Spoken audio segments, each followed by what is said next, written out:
तो हेलो दोस्तों, आप सभी का फिर से एक नए वीडियो पे स्वागत है। ये दोस्तों, आज मैं आपको इस वीडियो में अपने यूट्यूब चैनल के लिए एक प्रोफेशनल यूट्यूब लोगो क्रिएट करना सिखाने वाला हूँ। एंड दोस्तों, इस लोगो को क्रिएट करने में जो भी मैं पीएनजी एंड बैकग्राउंड का यूज करूँगा, वे सारे पीएनजी एंड बैकग्राउंड का लिंक इस वीडियो के डिस्क्रिप्शन में दे दूँगा।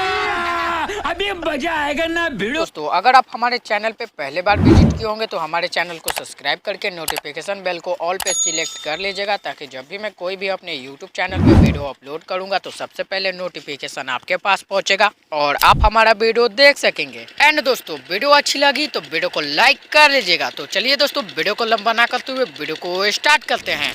तो सबसे पहले मैं आपको बता देता हूं कि इस लोगो को बनाने में जिस एप्लीकेशन का यूज करूंगा उस एप्लीकेशन का नाम है पिक्सेलैब। पिक्सेलैब एप्लीकेशन का नाम तो सुना ही होगा। तो आज हम इसी एप्लीकेशन से अपने यूट्यूब चैनल के लिए लोगो क्रिएट करना सीखेंगे। तो चलिए दोस्तों, वीडियो को स्टार्ट करते हैं। सबसे पहले अपने मोबाइल में पिक्सेलैब एप्लीकेशन को ओपन कर लेना होगा। उसके बाद आपको कुछ ऐसा इंटरफेस देखने को मिलेगा। एंड दोस्तों, अब मैं इसके आगे बोलूँगा नहीं, आपको बहुत ही आसान तरीके से समझाने की कोशिश करूंगा, ठीक है ना दोस्तों।